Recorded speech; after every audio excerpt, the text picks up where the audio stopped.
Hello, and welcome to the Motor Trade Radio podcast, powered by Cazoo, with Philip Nothard and Curtis Hutchinson, bringing you all the chatter that matters across the car retailing sector, from factory to forecourt.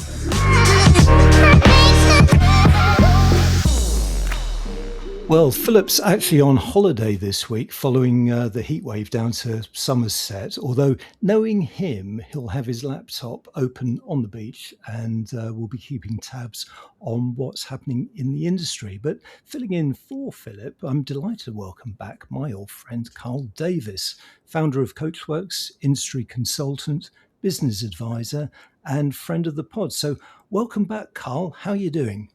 I'm doing grand, thank you, Curtis. What about yourself? I'm very well, thank you. Very well indeed, and been looking forward to catching up with you because it's been a little while. Now you're recording in an air-conditioned meeting room in a dealership, and I'm recording in an unair-conditioned home office. So you're Mr. Cool today, aren't you? Do you know what? It's a bit chilly in here. I might turn the heating up, actually. Yeah, I'm in a Jaguar Land Rover dealership, and they've very kindly afforded me an office so we could record this ahead of having a meeting. So yeah, I'm nice and chilled today. Well, it's nice to hear you're nice and chilled on what looks as though it's going to be the hottest day of the year so far, although they've been coming thick and fast this week. And before we get into it, are you enjoying the World Cup? Yes, I am. I'm not the world's biggest football fan, but you've got to turn the TV on when your home nation's playing, haven't you? So Yeah. I'll be glued to every England match.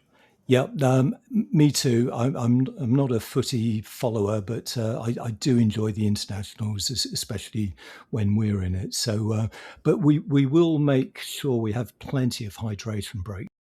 So we've got a few shout outs before we get on with the headlines. So first up is good luck to everyone shortlisted for a Motor Trader Independent Dealer Award. The awards night takes place next Tuesday, the 30th of June at the Belfry, and we'll bring you details of some of the winners next week. But in all, there's 28 categories ranging from used EV retailer and sales manager to car supermarket and small, medium and large independent dealers. So if you've been nominated and you're on the shortlist, good luck. Hope you have a good evening. And in this episode, after the midway break, we'll have this month's top tip from industry guru Ian Godbold. This is always a popular part of the pod, and with this month's top tip focused on ways to ensure every marketing pound is working as hard as possible, something I know that will resonate with you, Karl, you won't want to miss it. Yeah, Ian is always worth a listen. He's probably the most energised person I know. Yes, yeah. Well, Philip and I often feel our energy levels going up in the second half as we follow Ian. So hopefully that'll have a positive effect on us as well. But before we look at the headlines, this week's headlines, Karl, let's have a quick update from yourself, as you've been doing some interesting work around business planning and looking at the ability of senior leadership teams to communicate effectively across their organisations. What can you share with listeners? Well, one point in particular. So these days, I only work at a leadership level. That's where I get the biggest kick.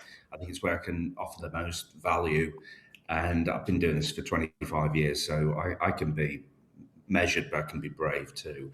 I've been asked to speak recently, and I spoke at a forum which was the East Midlands Economic Foundation. I was asked to speak as part of a panel on leadership. And the topic that I actually touched on was in the particularly dynamic space that we're in at the moment, where there seems to be no business as usual. The market in all sectors, not just automotive, changes so quickly. Yeah. I think it's really important for leaders to be clear on what their purpose is, what's their why, what is it they're trying to achieve, and make sure that everybody in the organisation understands that and that they have a plan to actually achieve their purpose, their why. And I'll give you an example of the way I go about this. When I'm called into a business, I'll meet with the board and I'll listen intently. And then if I'm not sure of what their why is, I'll pass each of the board members 3 post-it notes. I'll say just write down what your top three priorities are, one on each post-it note. And when those post-it notes come back across the table, what do you think I see? Probably not the same messages from each and every one of them. Exactly. Yeah.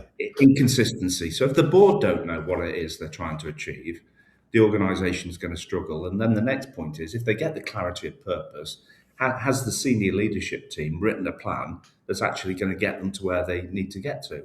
And then finally, can anybody within that senior leadership team stand on a box and communicate it consistently and succinctly to the whole team so they understand what it is they're trying to do and how they're going to get there? And I hope the listeners don't feel patronised by the point that I'm making, because there's many organisations that do this brilliantly. But I would actually just challenge listeners of the pod to actually just go and test that in their own organisation. Is there clarity of purpose? And is there a plan? And is it being communicated consistently? Well, Karl, our listeners are pretty smart, so I'm rather hoping that they're sort of nodding sagely as you say that. I would agree. There's a difference between knowing and doing, though, so I would Yes. still urge them go and pressure test that. Definitely. And Karl, before we look at this week's headlines, one of the big motoring related stories that broke last week was Jeremy Clarkson's diagnosis of prostate cancer. Now, for anyone who has watched the current series of Clarkson's Farm, the announcement came as a shock, really. But judging by an interview that he gave to the Times only this week, he's not only in remission, but also filming season 6. But as someone who has also had prostate cancer, this story resonated with you, didn't it? It did. I've been a lifelong fan of the Sunday Times, and I'm intrigued by Clarkson. He makes me smile. And the article that he wrote was fantastic. I think it was in his regular Sunday piece. What was interesting was Jeremy Clarkson had no symptoms. He had no symptoms, and it was just a chance blood test that showed a heightened PSA score, prostate-specific antigen. And like me, he had an aggressive strain of prostate cancer, but like me, he had time to get it addressed. Yeah. So brilliantly written, typically Jeremy Clarkson making fun out of a pretty somber point, but the key message is his profile. If he can do for prostate cancer what he's done for farming, if he can do 10% of what he's done for farming, that article and his profile is going to save some lives. So well done, Jezza. Yep, definitely. You're listening to the Motor Trade Radio podcast, powered by Cazoo. So headlines this week come from AM, Motor Trade News, Motor Trader and Car Dealer. So that's all the main B2B dealer titles, as well as The Guardian and This Is Money. For the first half of this week's pod, we'll look at a newly published market check report showing how used EV sales have surged to record levels in the UK following the war between the USA and Iran, which triggered those spiralling costs of petrol and diesel at the pumps, and how EVs are the fastest selling used cars in June in the UK and across Europe, as reported by Indicator. Then, in the second half, we've got some dealer full-year financial results from two major AM100 players, Perrys and Caffyns, and we'll finish off with some OEM UK manufacturing news from Nissan and Jaguar Land Rover. You're listening to the Motor Trade Radio podcast, powered by Cazoo. So the first story this week comes from, it's actually a press release that was put out by Market Check during the week. And the headline is Used EV sales surged to record levels following late February Iran war commencement. So this is gradually being picked up by some of the trade titles, but I thought for sort of a more detailed look, we'll site will go to the press release, and there will be a link to the press release in the newsletter that goes out Monday morning. But this is Market Check, who put together used car market data analysis, and it published figures showing a dramatic increase in used EV sales following the escalation of the war in the Middle East from the end of February. And its data shows that during the first 5 months of 2026, a total of 143,000 used EVs were sold across the UK, compared to just 93,000 during the same period in 2025. And the strongest growth occurred immediately after the end of February, while used EV sales were already ahead of 2025 levels in January and February. Volumes accelerated sharply during that March and April period. And within the release, it goes on to say that March saw 32,880 used EVs sold, compared to 20,880 in March 2025. April followed with a new monthly record of 34,930 sales, almost double the 18,000 recorded in April 2025. And the figures suggest that concerns around fuel prices and wider energy market uncertainty may have accelerated interest in EVs during the spring. And anecdotally, we were hearing this a lot as it was happening, in that time from February to now. What did you make of this, Karl?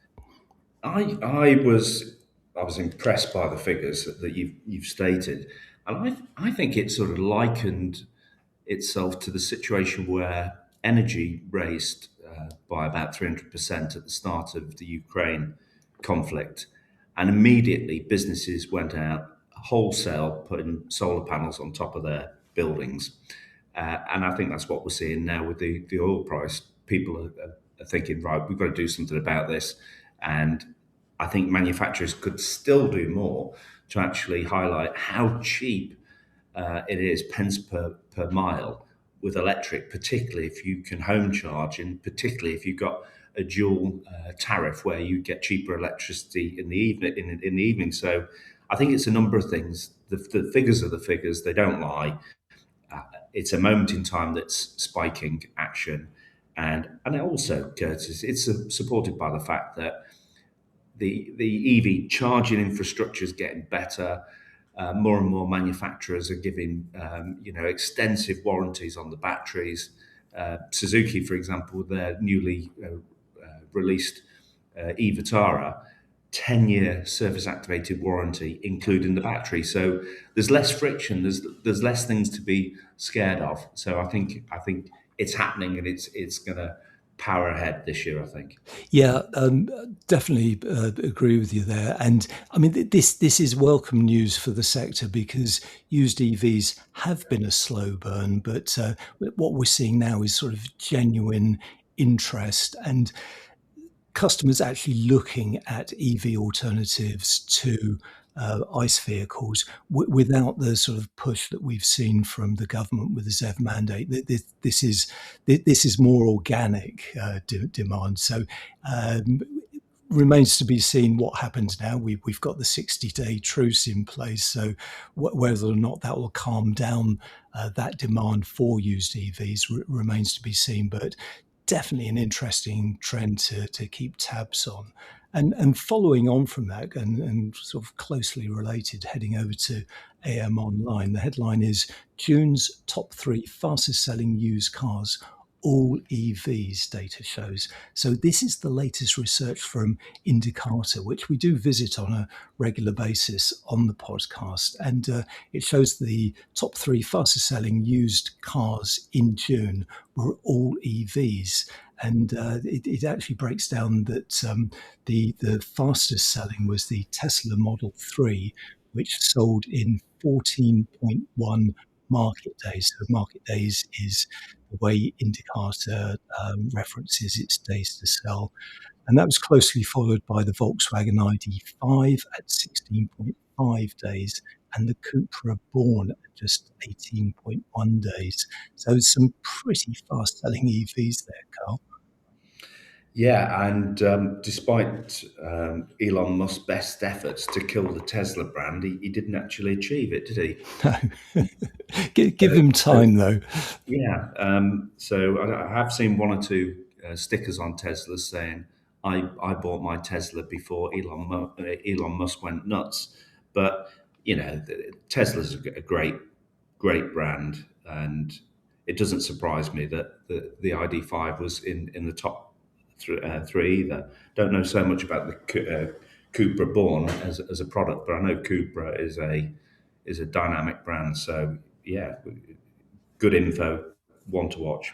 Yeah, definitely. And within the data, Indicator attributed the strong performance of EVs to unprecedented demand caused by conflict in the Middle East, raising fuel prices, which is exactly what we discussed in that opening story. So you can see these two stories coming together. And it also went on to say that EVs accounted for just over 10% of used car sales in June, while the fuel types figures of 35 days under those market days supply metrics. So typically averaging 35 days to sell for used EVs. And what we'll do is put the Indicator report, which is definitely worth looking at it every month. We'll put a link to that in the newsletter that goes out Monday morning. So do check that out. But we'll be back with the rest of the week's headlines after this. You're listening to all the chatter that matters on Motor Trade Radio, powered by Cazoo. Next up is car retailing industry guru Ian Godbold, sharing his top tips on how to steer your business to success. Well, here we are, and what a glorious week. The sun is shining, the World Cup is adding to the feel-good factor, and with Q2 drawing to a close, 2026 is shaping up to be another strong year for many dealer groups, building on the momentum we've seen throughout H1. Strong markets are obviously good news, but they can also mask inefficiencies, particularly when dealers are selling high volumes of new vehicles. Now is the time to take a hard look at marketing costs and lead generation performance. Over the past few months, we've seen annual marketplace price increases come into effect, PPC costs continue to rise across the sector, additional paid-for enhancements and add-ons quietly increasing monthly spend, and significant differences in lead costs between dealers purchasing exactly the same products. The reality is that profitability isn't just driven by selling more vehicles. It's about ensuring every marketing pound is working as hard as possible. Working with dealer groups, independent retailers and technology partners across the UK and Europe gives us a valuable perspective on what good looks like when it comes to channel performance, lead costs and supplier pricing.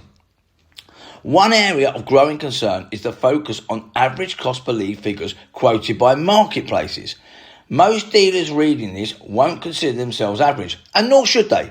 The objective is to maximise return on advertising spend and benchmark performance against the best, not the average.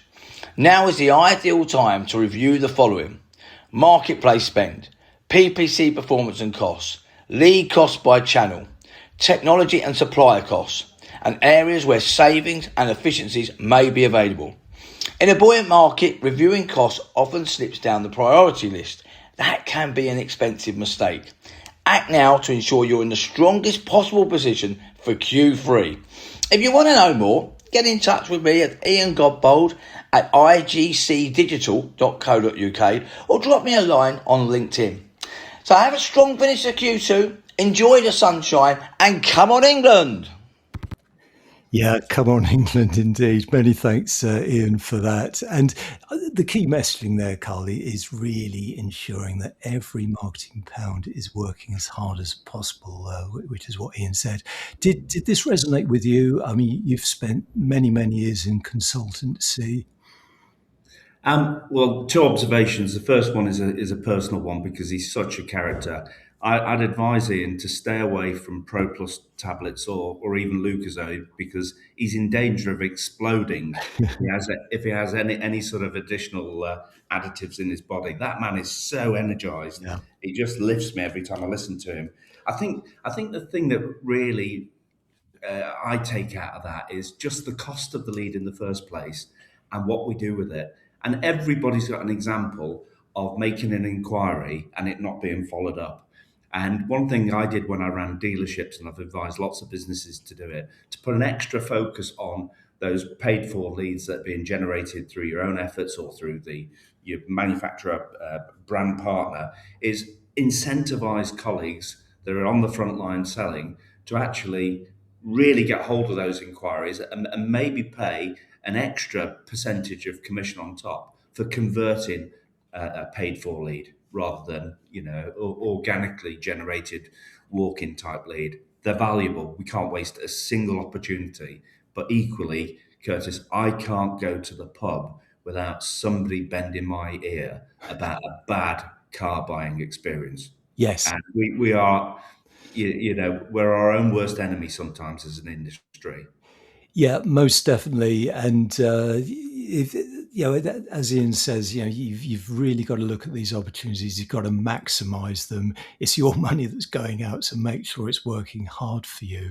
And Ian, you can direct message him on LinkedIn. If you don't already follow him, then do follow him because he does post some great content, some great data and thoughts over the course of any given week.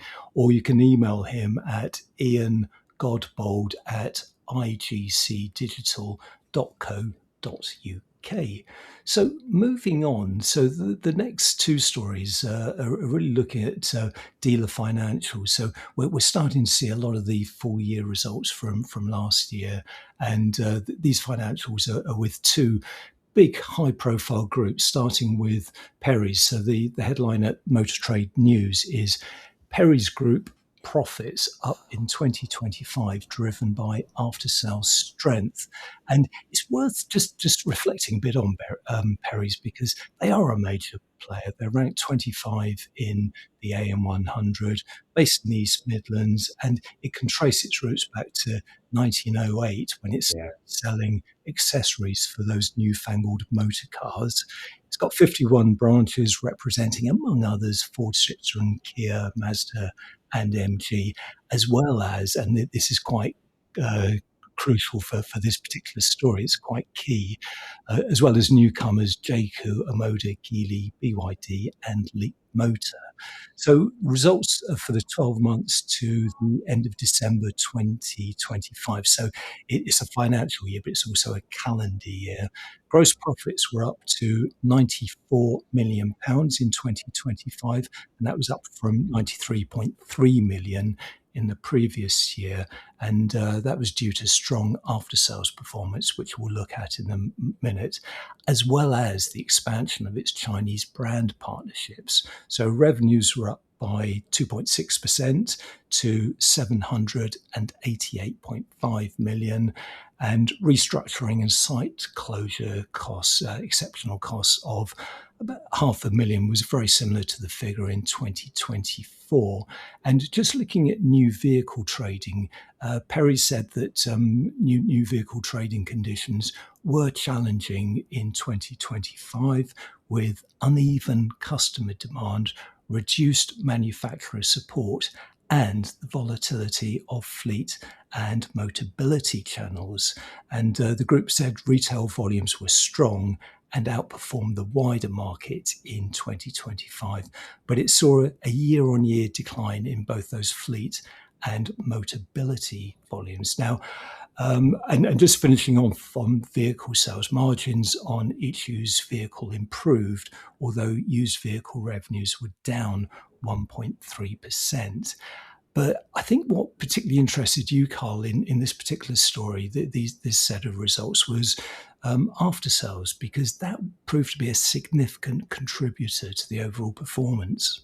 Yeah, turnover up 3.6%, £14.3 million direct profit from after sales. That can't be sniffed at. And I'm sure if I spoke to Darren or a senior team member there, they would be telling me that they're serious about data capture.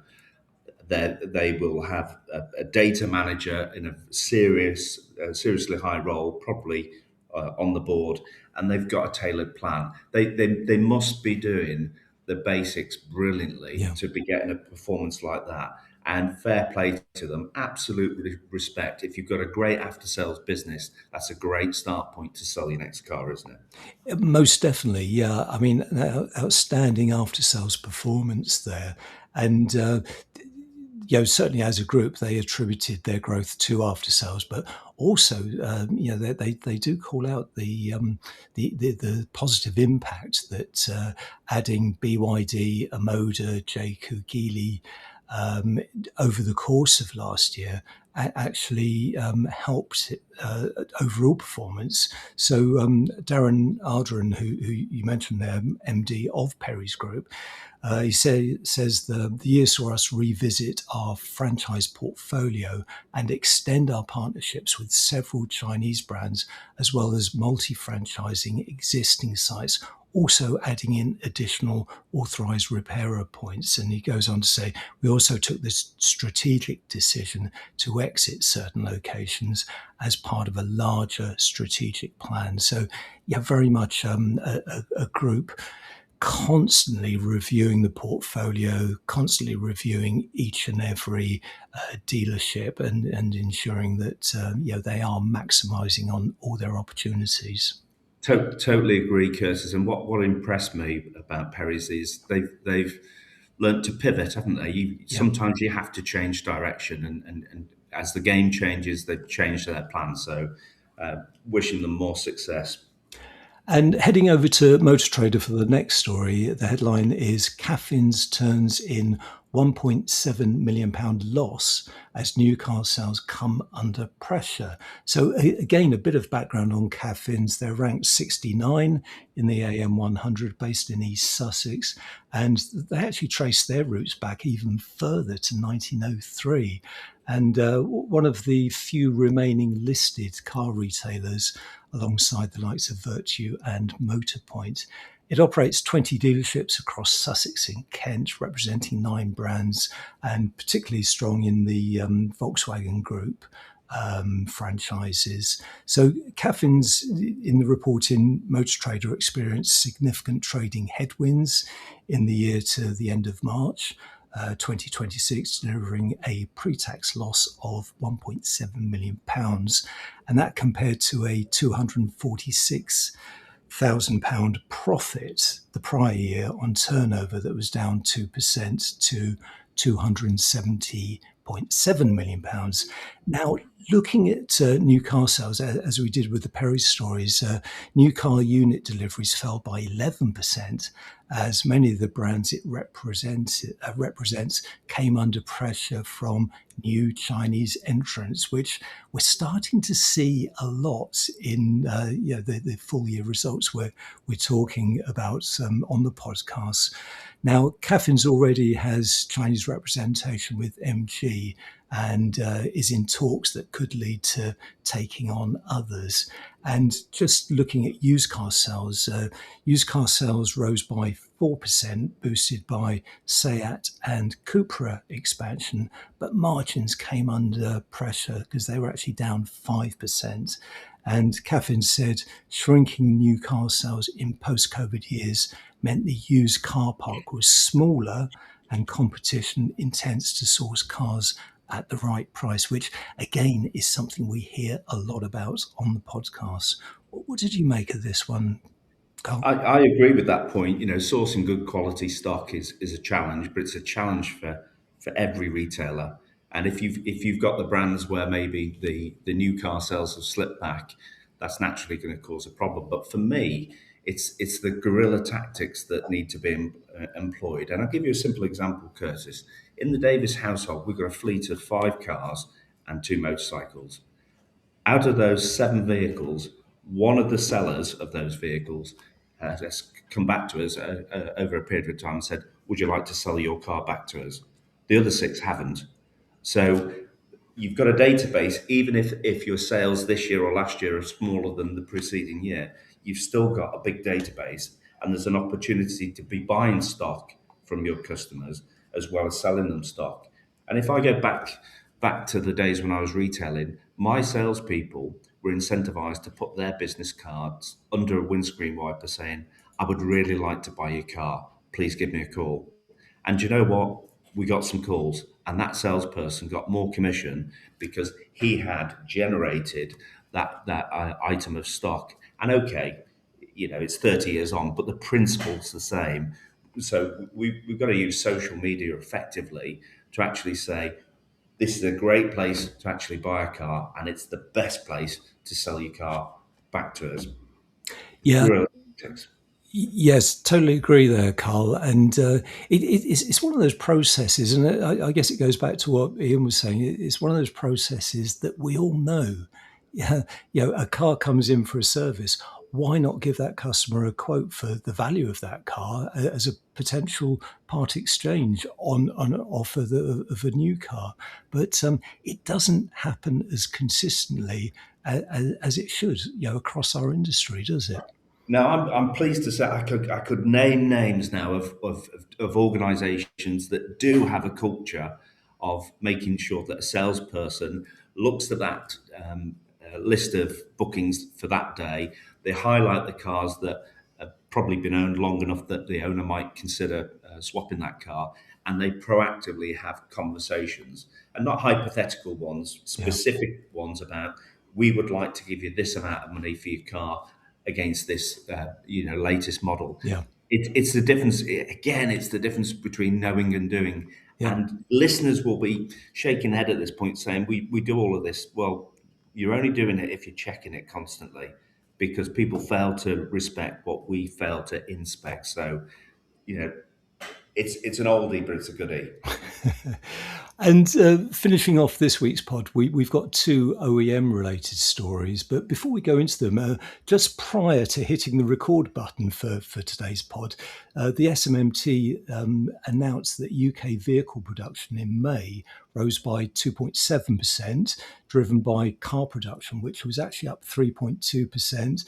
Following 4 months of decline. So that's really good positive news. And that's mostly on the back of increased export orders, while van production, which we know has been hit hard, was down again. It was actually down 7.6% for the month. And overall production for the year to date is down 8.7%.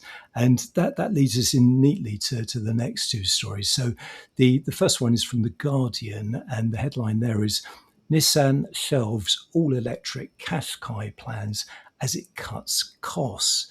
So this is Nissan reportedly stopping the development of a fully electric version of its Qashqai, which is its top-selling model across Europe, as the car maker seeks to cut a fifth of its models and slash costs. Now, Nissan is reportedly, within this story, is reported to have quietly halted development of a full EV version of the Qashqai at Sunderland, which is the site of the UK's largest car factory. And that actually happened last year.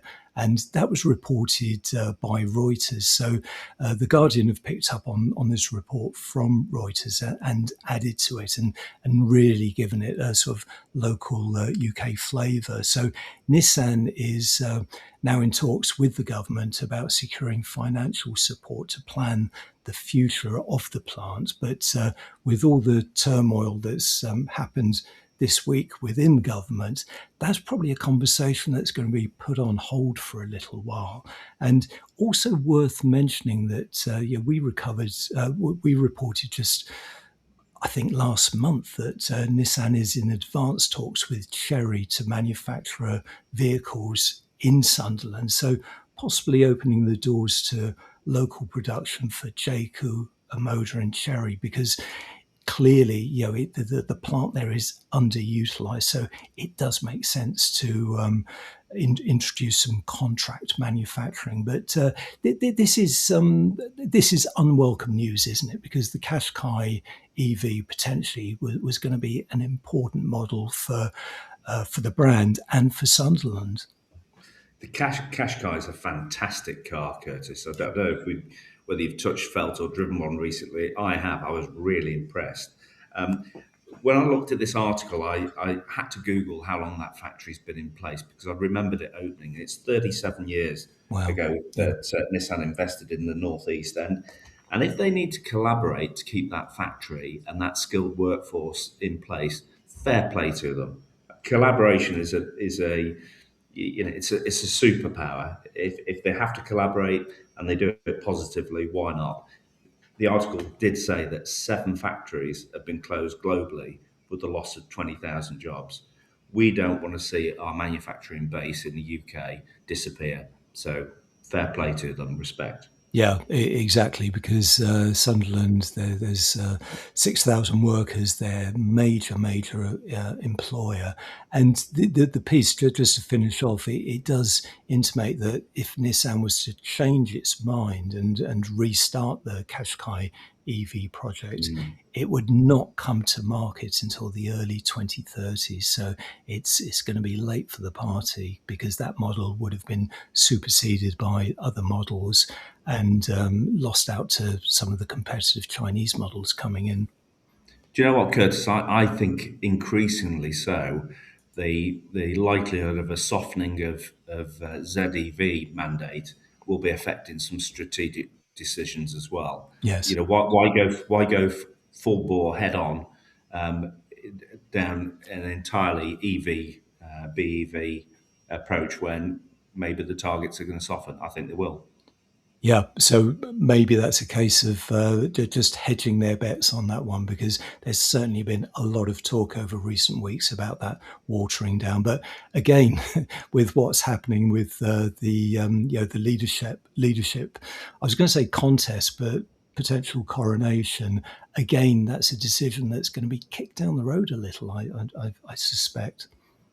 Yeah, there's some real speculation about what's around the corner if Andy Burnham sits in number 10. Time will tell, but it's I think we'll all be holding on to our hats, Curtis. Let's just say that. Yeah. So, Karl, do you fancy a nice upbeat story to finish the podcast on? Only if it's close to where I grew up. Okay, I've got just the story for you, and this is from This Is Money, and the headline is "Boost for Britain as JLR announces plans to build new Defender at Merseyside plant." Is that local enough for you? Yep. Get in there. Some would say I'm a plastic scouser because I grew up in Chester, about 12 miles away from Halewood. So I'm delighted by that, and particularly so given that I've had 3 Land Rover 90s over the last few years. So come on. Well, that's what yeah, I know that you're a big fan of the Defender, so I knew that this story was going to resonate with you. So this is what surprises me about this story is that it didn't seem to be widely picked up. So as I say, this is from This Is Money, and the report shows that the new Defender model is likely to be built at the Merseyside plant in what it describes as a much needed boost to the British car industry, certainly following the last story there about Nissan. And Land Rover moved production, and it was very controversial at the time. It moved production of its popular Defender range to Slovakia in 2019, and the model was previously built for decades upon decades at JLR's Solihull factory near Birmingham. So this is all about the new electric Defender variant being manufactured at the Halewood plants, which has been in operation since 1962 and employs 3,000 staff. No production start date has been announced, but this is really welcome news, isn't it, Karl? It is, and that site has history because, of course, in the 60s it was manufacturing Fords, and it was only when Ford owned Jaguar Land Rover that that started to manufacture JLR products. It's big news, and it's actually almost surprises me because the cost of production in the UK, one of the biggest factors is the cost of energy, and our energy is the most expensive in Europe. And that's not an attractive proposition to actually manufacture anything. So that's a real leap of faith. And I would say it's probably a good example of the government actually supporting that investment with some sort of grant or aid of some type. We need our manufacturing heartland. It's disappearing fast. This is a good news story. I'm going to say it again. Get in there. Great stuff. Well, Karl, lots of headlines covered this week, ranging from current trends in the used EV market, the latest financial year ends from some big name dealer groups, and updates on OEM manufacturing activity in the UK. So everything from forecourt to factory, as we like to say here on the pod. We'll have full details and links to each story in our newsletter, which is distributed Monday morning on LinkedIn. If you don't already subscribe, then just search for Motor Trade Radio Podcast on LinkedIn, follow us and sign up for that free newsletter. But Karl, look, many thanks for joining us. I hope you've enjoyed sitting in for Philip. And have you thawed out yet? I'm temperate now. It's been an absolute pleasure. It's hard to try and even attempt to fill his boots, but it's been a pleasure to be on the show. Thanks very much. No, many thanks for joining us. Philip and I are back on Tuesday for our review of June's trade values with Brago's Rupert Pontin. But until then, many thanks for listening to this Motor Trade Radio podcast. Thanks once again to Karl for joining us and co-hosting. Until next time, it's goodbye from me. And it's goodbye from Karl Davis, your critical friend. Thank you for listening to the Motor Trade Radio podcast, powered by Cazoo.